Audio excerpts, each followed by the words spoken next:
Bonjour les enfants, bonjour à tous et bienvenue pour cette nouvelle journée au Gan Israël. Aujourd'hui, nous allons parler bien sûr de notre terre d'Israël, la terre protégée.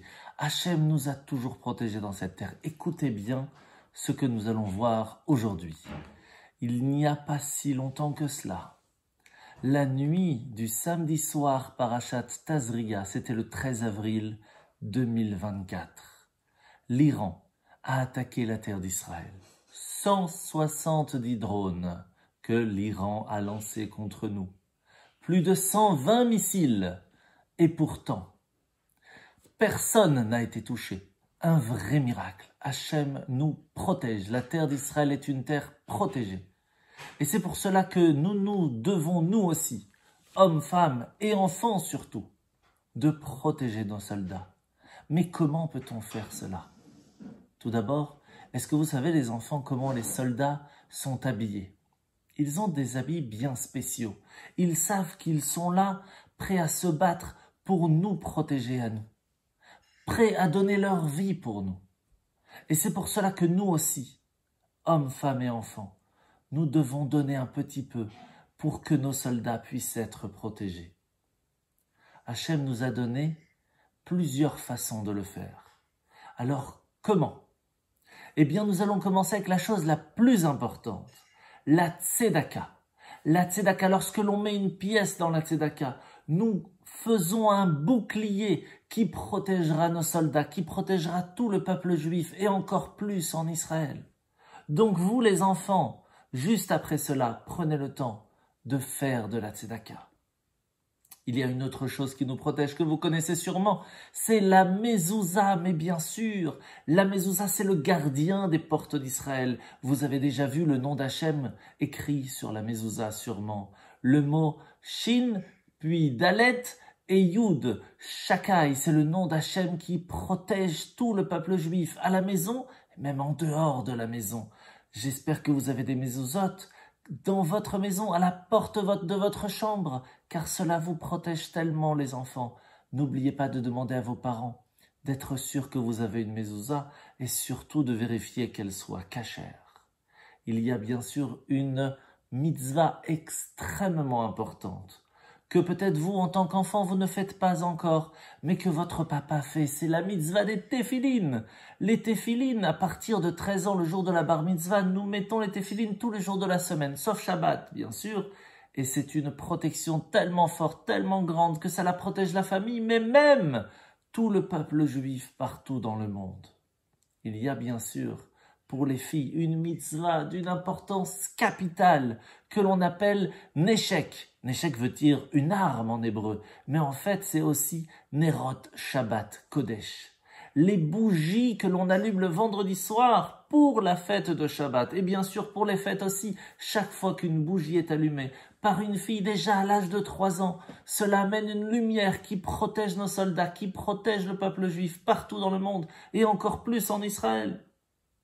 Et c'est pour cela qu'il est important aussi de se rassembler tous ensemble. Vous voyez les enfants, nous sommes tous ensemble maintenant au Gan Israël. Profitez-en. Profitez-en pour faire les 12 psukim. Et oui, parce que lorsque l'on chante tous ensemble, lorsque l'on prie tous ensemble, lorsque nous sommes tous ensemble, eh bien Hachem aime cela et nous protège encore plus. La force de la Torah est présente avec nous. Et c'est pour cela que lorsque l'on va prier ensemble, lorsque l'on va faire des Teilim ensemble, les psaumes de David, c'est tellement fort que même le Baal Shem Tov nous disait que la puissance des Teilim peut annuler tous les décrets qu'ils puissent être écrits dans le ciel pour que nous puissions être en paix et en bonne santé. Alors, comment peut-on résumer tout cela? Numéro 1, les 12 psukim, Torah, Shema, Bereshit, c'est l'étude de la Torah. La prière, les Teilim que vous faites le matin, et bien sûr la Gemilut Rasadim, des actes de bonté, une pièce dans la Tzedaka, et bien sûr plein d'autres choses. Alors la halakha du jour, c'est entrer un petit peu plus dans les détails. Qu'est-ce que la Tzedaka? Comment peut-on donner la Tzedaka? Eh bien tout d'abord, on peut le faire avec notre corps. Comment? Eh bien, en aidant quelqu'un à porter ses courses, par exemple. Quelqu'un qui est tombé, on l'aide un petit peu. peut le faire aussi avec notre âme, en donnant un bon conseil, en faisant un bon sourire, en disant bonjour même. Et puis on peut le faire avec son argent.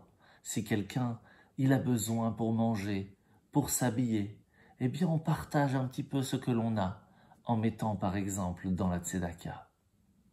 Maintenant, qui est concerné à la mitzvah de la tzedaka? Mais c'est tout le monde, les hommes, les femmes et les enfants. Et c'est pas obligé de donner de grandes sommes, même des petites pièces, plus une petite pièce et encore une petite pièce, cela amène tellement de protection que cela vraiment est très important. Et comme on l'a vu tout à l'heure, la mezouza nous protège toutes les personnes de la maison et même ceux qui sont autour. Donc vérifiez bien que vous avez une mezouza à droite de votre porte lorsque vous rentrez dans votre chambre, que vous puissiez embrasser avant d'aller dormir.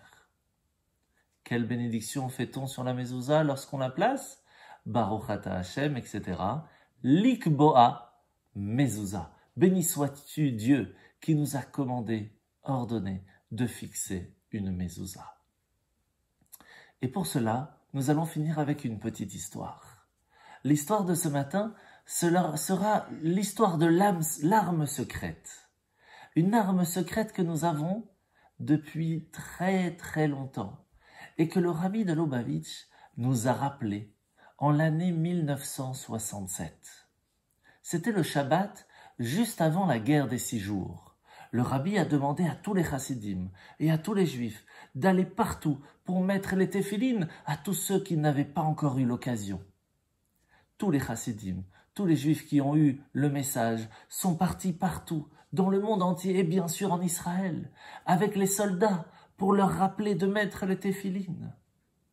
Et c'est là qu'un des soldats nous raconte qu'il faisait partie d'un groupe de chassidim qui avait traversé le canal de Suez. C'était pas très loin de l'Égypte.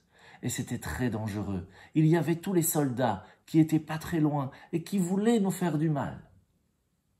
À un certain moment, alors qu'il était en train de mettre les téphilines à un soldat, qu'il mettait la main sur la tête en train de faire Shema Israël, Hashem Elokeinu, Hashem Echad, nous entendons les soldats crier « Les Égyptiens s'enfuient, les Égyptiens s'enfuient, allons les rattraper !» Et c'est comme ça que les Égyptiens racontent. Nous avons eu très peur. Nous avons vu dans les jumelles que quelqu'un était en train de mettre une arme nouvelle, des boîtes noires sur la tête. On ne comprenait plus rien. Nous avons tellement eu peur que nous nous sommes enfuis.